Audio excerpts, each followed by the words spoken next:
Welcome to the Pat White Show.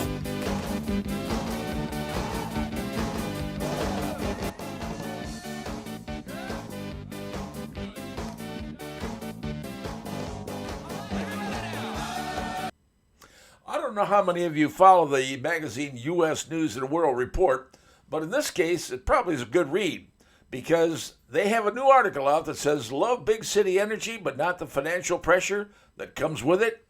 The perfect balance does exist, and you'll find it in the underrated Midwest city of Fort Wayne, Indiana. U.S. News and World Report says, if you don't want to have the big financial problems, but you want a great city, Fort Wayne, Indiana is the best city to come to. And this is according to U.S. News and World Report. They named Fort Wayne, Indiana as the most affordable place to live in the United States in 2024 and 2025. That, folks, is a big honor that says, hey, you can live anywhere you want to, live in Fort Wayne because they have the best cost of living. Now, how do you look at that? Well, according to the U.S. News and World Report, the median rent in Fort Wayne is $1,078 a month. And the median house price is $169,485. Well, in a lot of people's worlds, that's still a lot of money, but nationwide, the median house price is $281,900. It's compared to $169,400. And the average rent, the median rent, other cities around the U.S., $2,000, $2,000. We're like half of that. Well, median household income in Fort Wayne is $71,504. So, U.S. News said, hey, this is a great place to live. They've got a lot of cool stuff. Things like the Museum of Art, the Fort Wayne Zoo, which is a great zoo, Science Central, Lakeside Park, Follinger Botanical Gardens. There's a whole bunch of other stuff. You know, in the summer, people out there kayaking on the river. It's just a very unique place that we have, and it's called Fort Wayne, Indiana. So, the folks at U.S. News and World Report says, hey, you want to live someplace cool that doesn't cost you an arm and a leg? Fort Wayne. Now, will there be people rushing here like crazy to come in Fort Wayne? Not necessarily. I mean, if you're going to come here, you got to have a job, right? Yes, there's industries here, and I'm not sure how everybody's hiring, but I can tell you this, the housing market's a little tight right now in Fort Wayne. A little tight because, well, people like the houses they're in. They don't want to go up and buy something else. Fine, that's intelligence. But right now, you know, U.S. News and World Report says that Fort Wayne, Indiana is the most affordable place to live in the United States of America in 2024 and 2025. Something to be proud of, Fort Wayne. Something to be really proud of.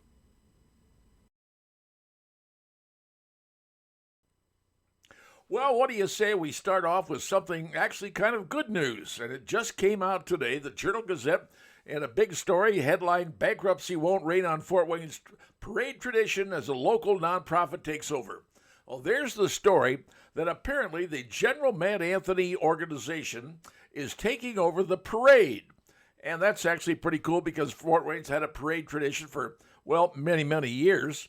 And they are now going to take over the parade as a nonprofit and run the entire parade. Now, it's going to happen on July the 19th. That's what according to the story. And the organization is headed up by J. Mike Loomis, who's founder and chairman of the Mad Anthony's. And he said he's going to make this year's parade more exciting. And I think that's a pretty good thing. I got no problem with that. Well, his organization was formed after City Council approved a resolution clear back in 2009. And it was a General Mad Anthony Wayne Day, which was scheduled for July the 16th. So what he's decided to do is he said, hey, we're not going to have a parade, so let's put one on. So his organization is going to put on a parade. And if you'd like to be part of that parade, they now have a web address that you can send an email to and get information. And here it is, madanthonywayne.org. And there it is, madanthonywayne.org at gmail.com. Just drop a line and get all the information. If you want to be in the parade this year, want to participate, or whatever it is, they're going to give you all the information you need to know. Now, aside from the fact we're going to have a parade, we're going to have some other events going on. And it's going to be like 3 events right now. We've got the parade scheduled for the 19th of July. We've got the Kissel Entertainment. Those are the people who are putting on that sort of like an Orlando type event a big deal at the Coliseum parking lot. It's going to cover a lot of area and be exciting, a lot of cool new stuff. And admission on that is $10, and I think the rides cost $25. Depends on which day you go. It's like a 9-day event. Now, latest thing is two brothers, Jake and Jess Ferris, are going to have a 3-day fair at Headwaters Park. Now, that's going to include things like, food, and they're going to have 3 days of music. They're going to have a petting zoo for the kids. Going to have all sorts of performances going on, everything you could possibly think of, and even a farmer's market for people who want to sell their stuff. All this is coming up in replacement for the bankrupt 3 Rivers Festival. So, if you'd like to get involved, well, you can contact the folks at the Mad Anthony Wayne org, and that's madanthonywayne.org at gmail.com, and see what you can do. Now, the last thing we don't yet know about is, are there going to be fireworks? Don't know yet, haven't seen anything on it yet, but at least we know something's going to be kind of reclamated to help get this summer going and help have a little bit of fun. And a parade opening at Headwaters Park, lots of stuff going on, and a big event at the Coliseum for like 9 days. So it's not going to be a lost summer, not thanks to some folks who stepped up to do a great job. And you can't appreciate that more than anything else. So, summer is not dead, folks. Things are going on. Check with the folks around, check with that website, and see what you can learn, because this summer, we could probably have a pretty good summer, thanks to the folks at the Mad Anthony organization. Hey, hats off to them. They deserve it.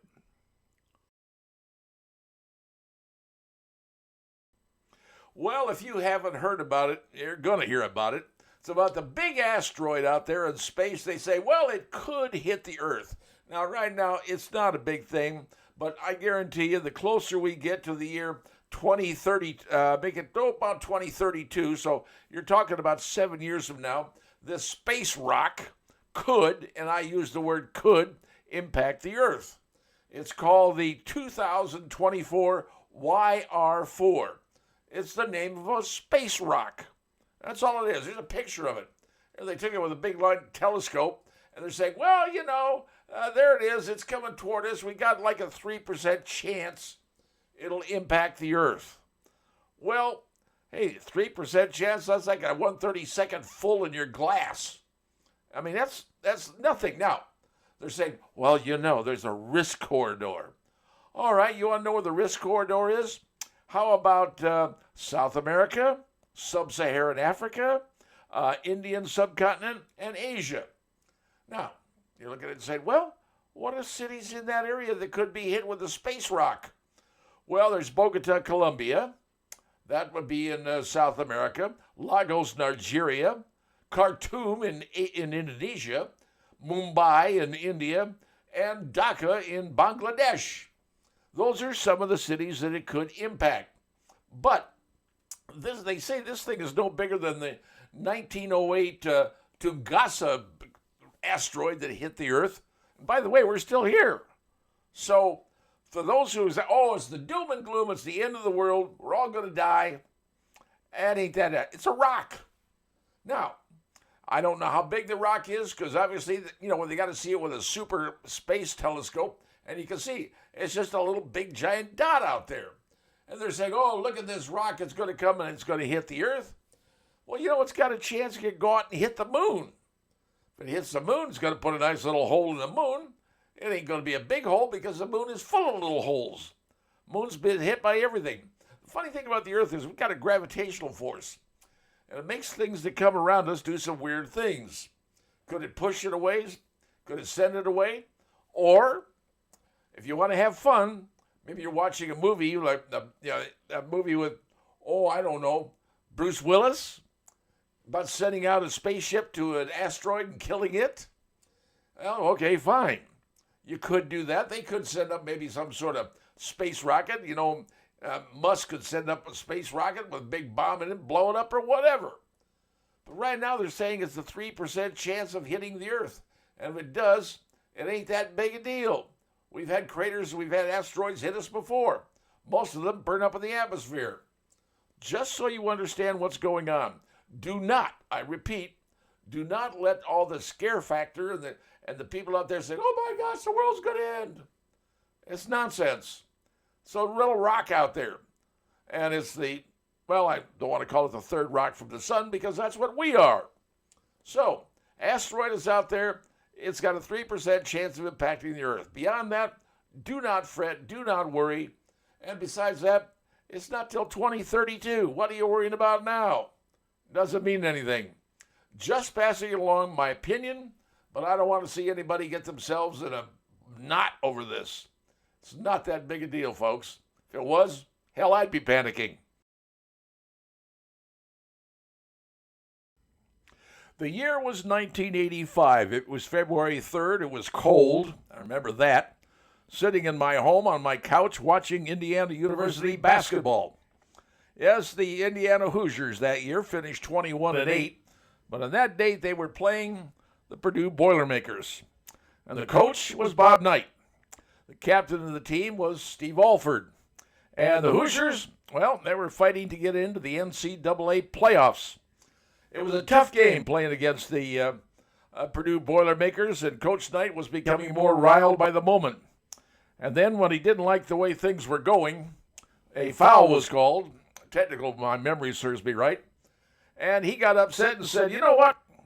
This is BS, for lack of a better term. Took a chair and flung it across the floor of the Assembly Hall. Now, that was history back in 1985, February 23rd. That was, 40 years ago? Well, guess what? Apparently, somebody saved that chair. Who did, I don't know. But today, Indiana played Purdue once again. And Indiana won this time, 73-58, in a pretty interesting ball game. Two different halves. Purdue won the first, IU won the second. But the chair was there, and they'd placed it at the end of the bench for the coach, Mike Woodson, to sit upon. So there he was sitting on the famous Bob Knight throw-across-the-floor chair during that game. Now, like I said, Indiana was fighting to get in the NCAA tournament. They did. They ended up being in the third seed into the 1986 tournament. And boy, they went into the NCAA playoffs. First team they took on, number 14 seed, Cleveland State. Guess what? Cleveland State cleaned Indiana's clock. Now, something interesting came out of that season, a book called A Season on the Brink. And it memorialized the Indiana Hoosiers. And it was for the very first time that Bob Knight allowed the people inside of his locker room to see what was going on, even in his personal life. Season on the Brink was the book. Back in 2002, ESPN actually made a movie out of it. So there it is. Indiana University beats Purdue, and the chair is there. Now, Indiana's looking for a new coach. Mike Woodson is stepping down. There are people who are saying, well, bring back Steve Alford. Folks, that ain't going to happen. Most of the players today don't even know who Steve Alford is and couldn't care less. And probably they don't even know Bob Knight is. Things have changed in basketball. Not sure who IU could get as a coach who could bring in the right players. I don't know, but I do know one thing. Indiana University football, now that's a different animal. 10-0 last year, and then two losses, one to Notre Dame, one to Ohio State, who ended up fighting for the national championship between the two of them. Indiana University is now attracting 4- and 5-star athletes who want to play at Indiana. So maybe, just maybe, instead of basketball, maybe for a while, don't know how long, Indiana University football will suddenly be okay, suddenly be big, and people will fill the stands. And they better. Because now Indiana University is going to charge people a personal seat license fee. So if you want to go see an IU game, you're going to be paying, a bunch more for the right to see the Indiana Hoosiers. And you know what? It may be worth it. Based on what they have coming in, it could be a really interesting season. Just my observation. Don't know what you're thinking, but that's what I'm seeing.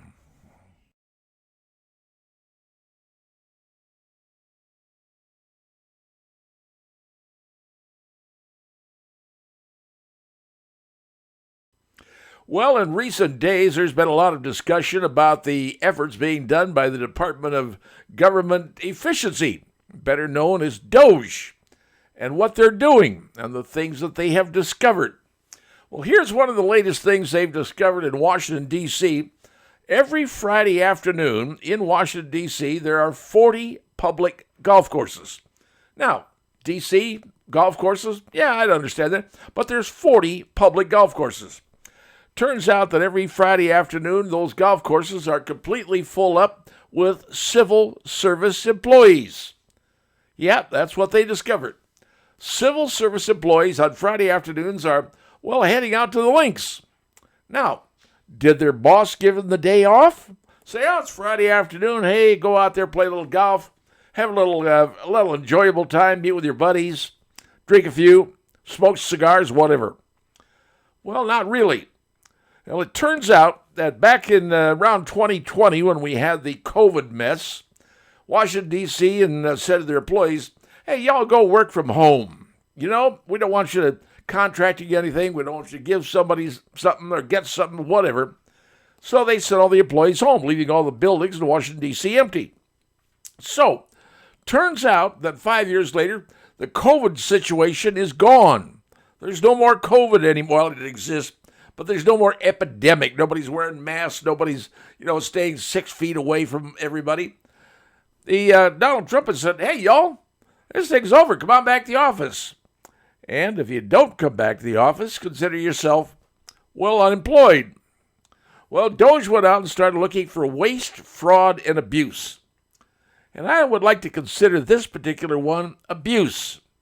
Because you see those people out there say, well, I'm working from home. Apparently, work must be so easy in the government. You must have so little to do that every Friday afternoon you're able to head out to the golf links in Washington, D.C., and play 18. Now, I'm being truthful.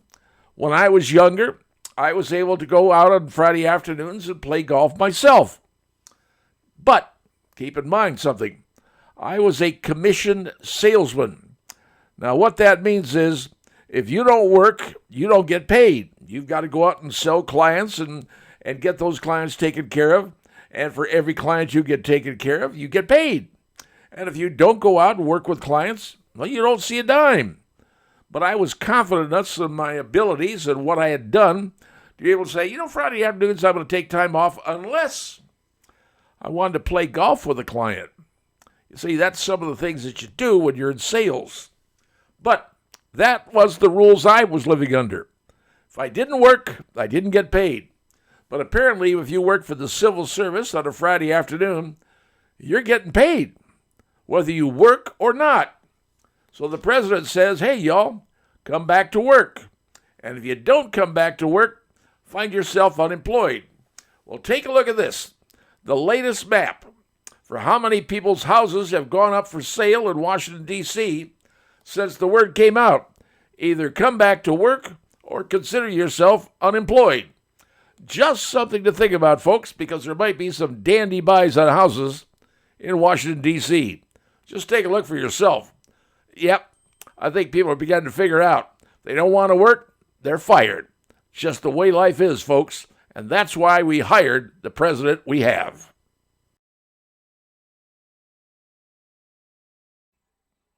It's probably one of the most awaited cases in, many, many years is the files of Jeffrey Epstein.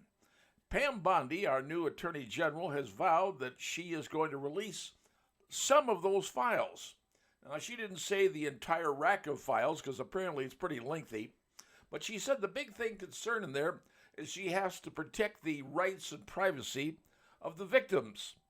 And apparently, according to her, there's a whole lot of victims. And no telling how young they were, but she said we have to protect them. I guess the bigger thing a lot of people are worrying about is are the names or the likenesses of some of the people going to be protected? Because what she's planning on releasing is the names of people on the Epstein flight logs.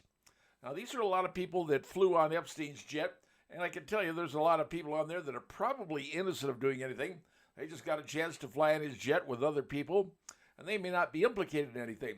But that's not the big number we're looking for. The big book we're looking for is the people who went to his island. Because according to all the data that's been uncovered, that he had his entire home or homes on this island wired for video. And he has extensive video of all kinds of people doing, well, all kinds of nefarious things. Now, will that be released? Will Pam Bondi, who said there's a lot of stuff she saw is sick, she said it was on her desk, she's going to let it loose. And now people have gotten volumes of names of people who were on the Epstein flights. Like I said, you can't convict everybody on the flights.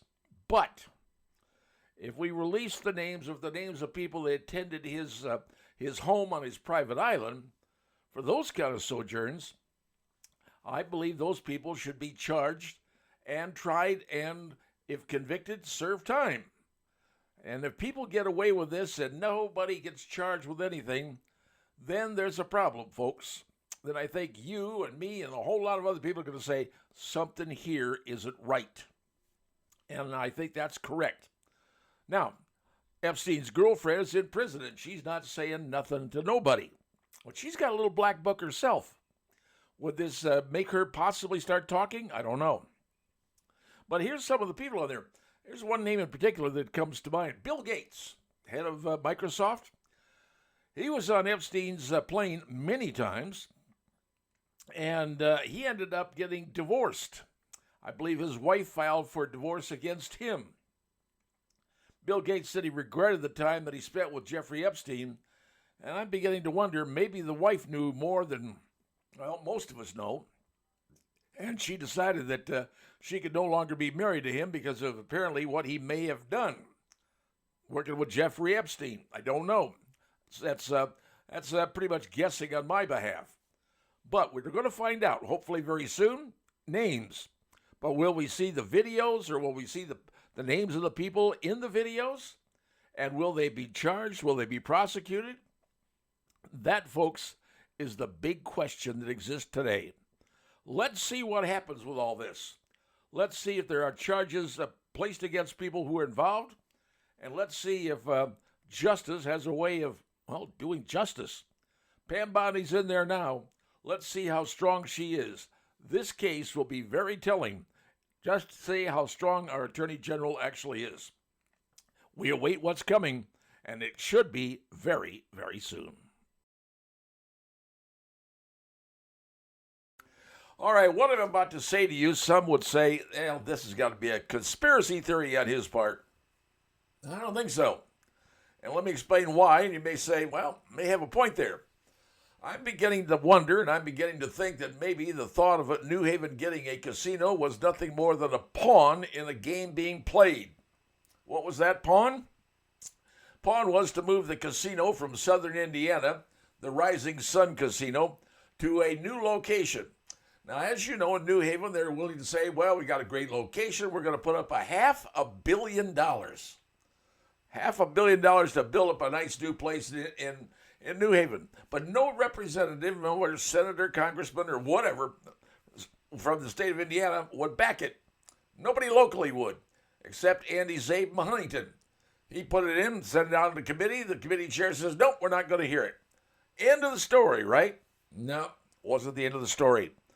Turns out that Senate Bill 43 has passed the Senate by a 33-16 margin, and it requires the Indiana Gaming Commission to pick out 3 possible locations for a new casino. You heard me right. 3 possible locations.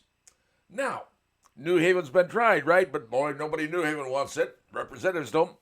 Well, it turns out the representatives and senators from Indianapolis are thrilled with the possibility of Indianapolis getting a casino.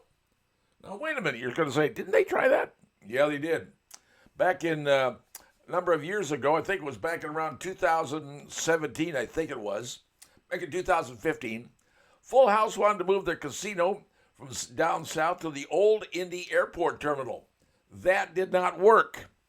People said, no, that's way out there in the middle of nowhere. We're talking about something downtown, folks, downtown Indy. Marion County has a big budget problem, a big one.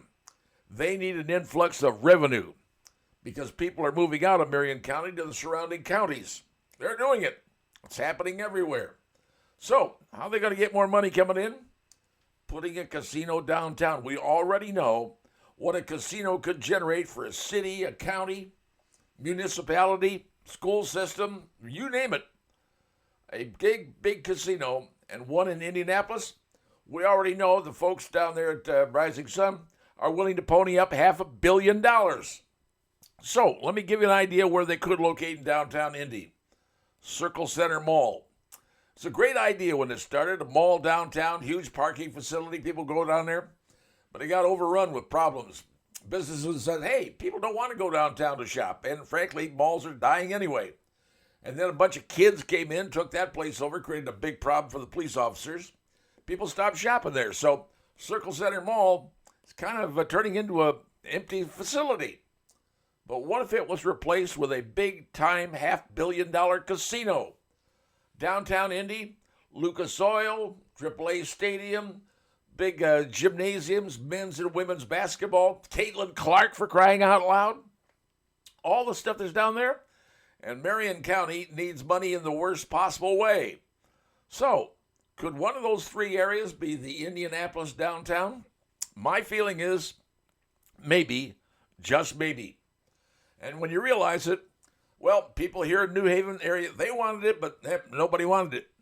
Down in Indy, the representatives and members of the House and Senate are eagerly saying, we'll take a casino. They tried before, it didn't work. The problem they're going to have is Anderson and Shelbyville have casinos, and they're going to complain.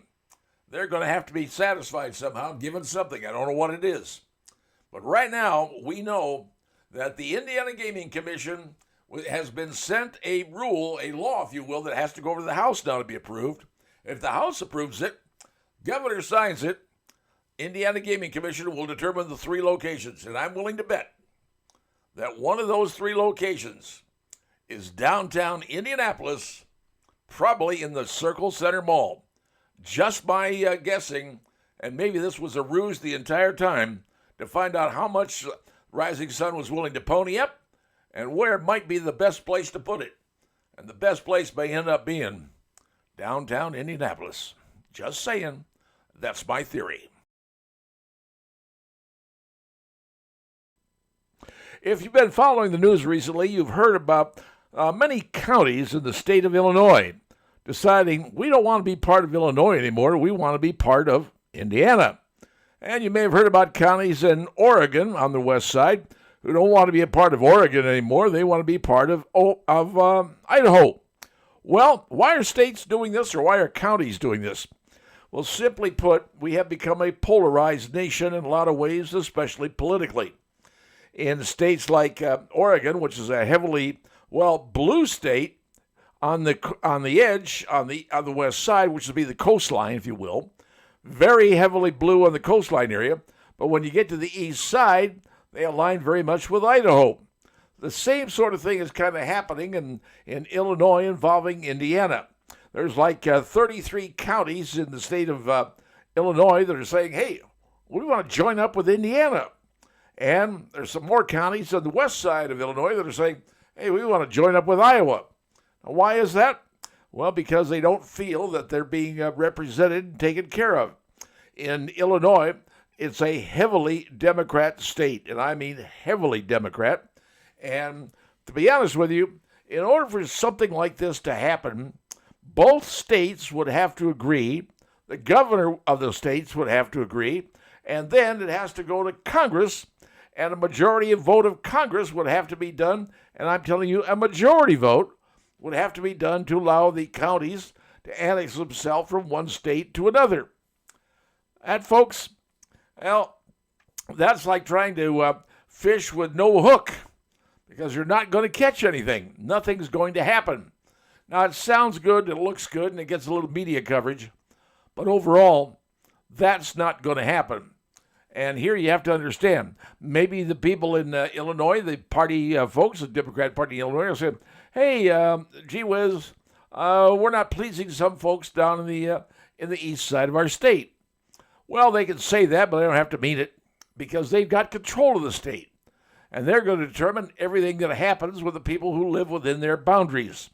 So are they going to acquiesce to the goals or the wishes of the people in southern Illinois? No, they're not. Now, Indiana has passed a bill, Senate Bill 1008, which allows this procedure to continue. And it would have to go to the House, and they would have to pass it. Then it would have to go to the governor, and he would have to sign it, in all trying to get annexed in. But yeah, you have to remember, the state of Illinois, the Democrats have to say, yeah, we want to get rid of those counties. That's not going to happen, because that's where a lot of money comes from. That's where a lot of power comes from. That's where their electoral votes come from. Population. You lose your population, then you're pretty much going to lose a lot of other stuff. And your federal aid may also disappear because, well, you've lost a lot of counties in your state. Same goes for what's going on in Oregon and Idaho, and even in Iowa. Overall, folks, it is a nice gesture. It looks good. It sounds good. It's going to make the evening news, but it ain't going to change. This is not a situation that you can say, well, we want to do this and people can move, hit willy-nilly to any state they want to. Nope, the state lines are set up. It's done. It's been that way for hundreds of years. It's over. Wasting time and effort on passing bills and trying to make things happen is just, well, it's fodder. And it's not good fodder. It's bad fodder. So, is it a dead issue? Well, no, it's not dead, but it should be, because it's not going to happen, and everybody ought to get over it, because it doesn't matter. The rules are the rules. You're stuck with what you got. Too bad, so sad. Vote out the bad people and put the folks in you want. That's all you can do. That's all you got left. Well, I don't know if you had a chance to see X last night. X is the old Twitter. And President Trump went on to X and said, hey, great news for law enforcement and the American justice. Dan Bongino, a man of incredible love and passion for our country, has just been named the next deputy director of the Federal Bureau of Investigation, the FBI. Dan Bongino. You say, well, he's nothing more than a talk show host. No, he's a whole lot more than a talk show host. Dan was a police officer for the NYPD, and then he was selected to go into the Secret Service. Now, police officers, fine, and I know a lot of police officers, but being elevated into the Secret Service, that takes a very special police officer, and Dan qualified. And along the way, you know what else he did? He got a master's in psychology from CUNY, that's Community University of New York, and then on the side picked up an MBA from none other than Penn State University. And if you know anything about Penn State, getting an MBA there is not exactly a walk in the park. So, as Secret Service guy, you know who he guarded? He wasn't out there in the field, picking up trash. He was guarding the likes of George Bush and Barack Obama. That's right, he worked both sides of the aisle, Bush and Obama. But he also decided that he wanted to run for office, and he ran in both Maryland and in Florida. Didn't win, but he became a very big advocate for government and getting government cleaned up. And a lot of people said, Dan, he should be the head of the Secret Service when Trump was elected. Didn't get it, because Trump's personal bodyguard, number one guy for him for years, got the job. But it was a big surprise when it was announced that he had been named the deputy director of the Secret Service. Folks, that is a very, very big deal, because the deputy director, they have an immense amount of power, and they're the ones who actually do a lot of the work of the FBI. Anybody who knows that will tell you that. The FBI director, yes, they are a figurehead. They're a glad hander. They go out and deal with the public, and they deal with with Congress and anybody else they got to deal with. But the deputy director really runs the rodeo. And having Dan Bongino in there, that's going to change a lot of dynamics of the FBI. So, he's going to be working with the likes of Kash Patel, who is the head of the FBI, and Pam Bondi. These three people all know each other. They know how they work, they know what they do, and they're all a team. And the cool thing about that is, maybe, just maybe, they'll be able to get rid of a lot of crap that's going on in government. It's had been going on for a while. Look, they call it the swamp for a reason, and it is. And now people are beginning to see, as they drain the swamp, where the corruption exists. Washington has gone bad, folks. I'm sorry, it's just the name of the game. You get in there, you get corrupted. Well, maybe they can clean this out and start from square one if we have to. But right now, Dan Bongino, It'll be leaving the air on March the 14th. Now, who's going to replace him? Well, it's going to have to be somebody dynamic. I don't know who it's going to be. It'll be interesting to see who the networks do and how the local radio stations handle it. But Dan Bongino is now the deputy director of the Federal Bureau of Investigation. And I don't know about you, but that puts somebody in the right place at the right time. He's the one. Kash Patel, Dan Bongino, Pam Bondi, you have the three musketeers, folks, and they're going to go out and root out the swamp, as well they should.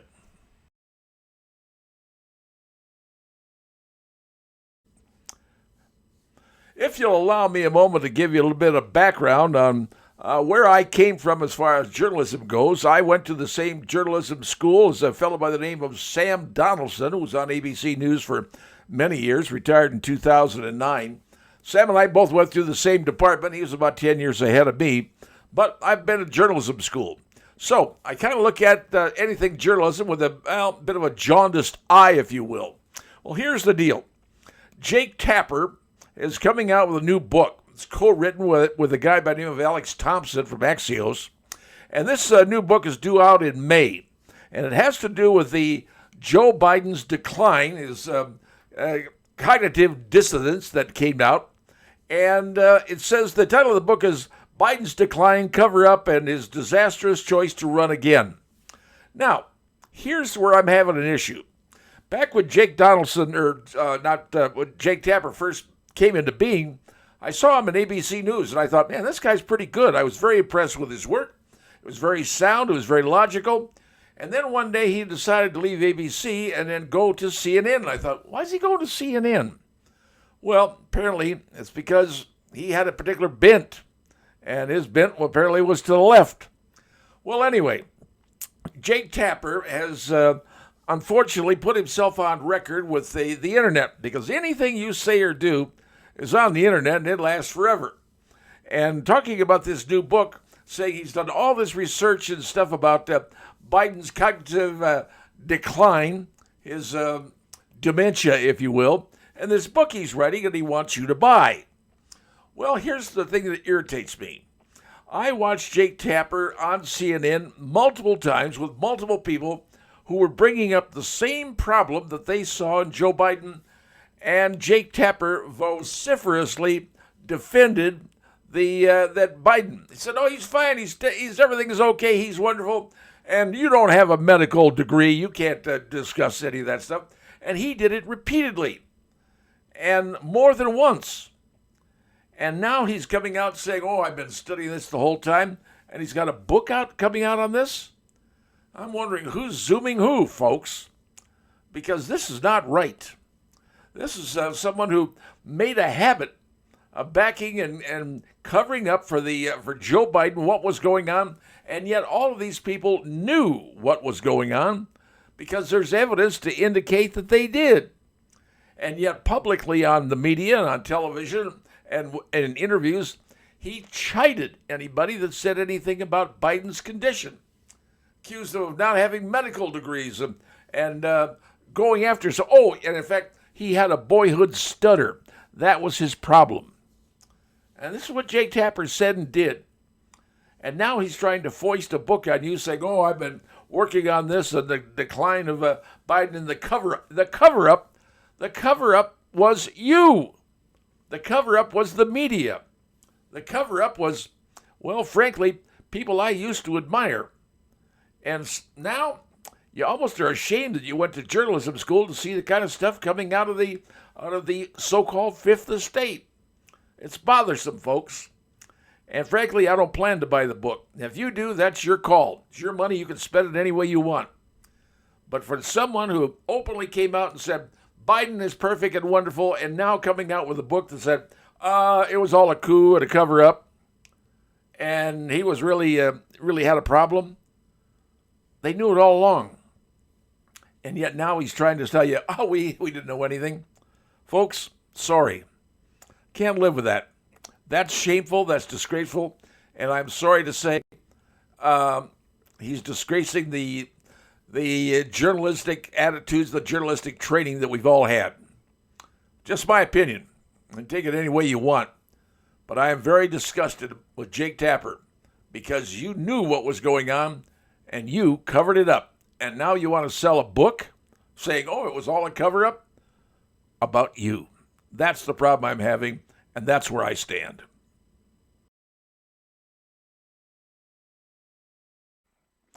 If you're a fan of college football, and well, many people are, but there's a problem going on in college football which maybe you haven't heard about, or maybe you have and you really don't care. But I want you to see something that's going on. This is a chart of the top 25 football players on how much they are being paid each year by their college. Now take a look at that. That goes all the way from $6 million down to around $2 million per year. Now for the average 25, you look at it, they're each making an average of $2.9 million a year. These are college kids. And why are we paying these college kids? Because the courts have determined something called NIL, name, image, and likeness. They're saying, look to the colleges, hey, you're making a lot of money. You're having the games on TV, games on networks. You go to these national championships. Schools are making just boatloads of money off of this. And it's time, they said, you got to pay your players. Well, the players getting the big money are the stars. And as you can see, they're not necessarily all quarterbacks. They could be stars from whatever position they're playing. Now, is everybody in NIL, everybody in college, getting paid? Not necessarily. And now some of the coaches are getting very, very concerned about this. The coaches are saying, hey, look, we can't recruit anymore. It's not possible. You got to go in there with boatloads of money. You got to back a Brinks truck up to a house when you're recruiting a kid. Here's how much money we're going to give you. They're not worried about their pro seasons, being a professional athlete. They're making all the money while they're in college. They don't care. And the schools with the big money and the big donors and the big alumni, they're passing out the big bucks. So the coaches can't rely on the school and the charm and the favor and the where the school's located and everything else the school has. Now it comes down to how much money can you pay a kid? That's where we are, folks. I mean, now they're saying you got to have contracts for kids. It's really gotten so bad that even Indiana University now is charging a seat licensing fee if you want to buy a football ticket. That's right, you're paying a PSL. And that PSL is going to pay the players. Now, I would not be surprised, and this is just me personally, that if unions don't crop up in football teams, because they're going to start wanting a certain amount of money and a certain amount of pay and whatever, even though they're not big stars. Because, see, if they're not making the big giant money like the quarterback is, or the tight end is, or the big wide receiver is, they're going to say, hey, we're doing a lot of work here. There's no I in team. We want to go in a union. And don't be surprised if some particular judge out there in some particular court says, yeah, that's fine. You can have a union because we're paying the players already. You deserve your portion. Folks, it ain't college football anymore. Now it's, well, pro football in college. That's what it is. That's where we are. Just want to let you know that's what's going on. So if you're kind of concerned about having to pay a special PSL, like you're going to have to pay at Indiana this year, it's because you got to pay the top players. And now it's not the charm of the campus or the lovely young co-eds on campus that exist. It's how much money the college is willing to put up and the alumni benefactors are willing to pay stars to come in. And the bigger schools with the bigger money and the bigger donor base are going to have the best players. That's where things are going, folks. You don't have to like it, but it is what it is. I'd like to tell you a story that's, kind of personal to me because it's something that happened, but apparently the media in this town doesn't want to cover it. And maybe for their particular reasons or their particular attitude, now this story they're not interested in. But I'll tell it to you anyway. It's a story about a young lady that graduated from Carroll High School in 2023. She picked up a sport when she was a younger teenager, had never done it before, and worked on the sport. And ultimately, by the time she graduated from high school, colleges from around the United States were trying to recruit her. That's right. A young lady picks up a sport when she's a teenager, works on the sport, perfects it really, and every college of that particular sport wanted her to attend there. Matter of fact, even the University of Alaska sent her up to Alaska for a recruiting trip. And she had a big party at the Isaac Walton chapter field house, if you will, to announce what college she was going to attend. A lot of folks were there. Heck, even the local Channel 15 showed up to do a story on her. Thought it was that big a deal. Well, she decided to accept a college. The college she picked was Georgia Southern University, down in Statesboro, Georgia, southern part of the state. And the reason she went to that school is because the coach there, that's the same last name, by the way, but not related, was assembling a team of specialists. All girls, by the way. It was an all-girl team, and they were all specialized in one thing: shooting a rifle. Now you're going to go, oh my God, girls shooting rifles. Oh, no, they can't be. Yes, it is. As a matter of fact, her name is Bre Butler, and she was just crowned an All-American. That's right, an All-American in Fort Wayne. Now, the first woman ever crowned an All-American in Fort Wayne was Tiffany Goodwin back in 1994. I believe Miss Butler is the second, and she is a precision marksman. She has won so many medals, so many awards. She has been around the world. She's gone to Peru, Junior Olympics. Her list of honors and awards is so long it takes 2 pages to cover it. But she's been named an All-American at Georgia Southern University by the coaches who coach this stuff nationwide. But here's the even cooler part. Her team from Georgia Southern, 7 ladies, they come from everywhere in the world. They have been invited to the NCAA championship. Now, that's the big dogs, folks. This is like the Elite 8 going into the NCAA basketball championship. 8 schools have been brought into this event to have a shoot-off to see who's the best and who is going to be the NCAA champion. It is an NCAA event. Now, Ms. Bremen, well, like I said, she's been shooting since she was a teenager. And just a regular kid, about the nicest person you ever want to know, but she is very dedicated to her sport. But I should point out to you, she's an honor roll student. We're talking graduating from high school with honors and full honor roll at Georgia Southern. Matter of fact, her entire team are on the honor roll. That's how smart these kids are. So, she's got this big meet coming up on March 18th and 19th. And I take it back, 15th and 16th in Lexington, Kentucky. And there they're going to compete to see who is the best of the best in the United States. She shoots a .22 caliber rifle and an air rifle, 2 different venues. And she is considered to be the best of the best. And here's a girl that picked up a sport in her teenage years because her brother was doing it, and brother apparently didn't want to do it anymore. She picked it up and is now an All-American. That says a great deal for Miss Bre Butler, as she's a sophomore now at Georgia Southern University. And you know what? You couldn't ask for a nicer young lady, class all the way. And guess what? She wants to be a fashion designer when she finishes college. What's that tell you? Class all the way around. Her parents, Chris and Angie, great folks, great people. And you know what? It says something when you can raise a child, and that child can become an All-American in a sport that not many people talk about, but it's very, very popular when you think about it. So her name is Bre Butler. Congratulations to her becoming an NCAA champion? Maybe. But right now, she is an All-American. Fort Wayne has another All-American, and you know what? That's a pretty good deal.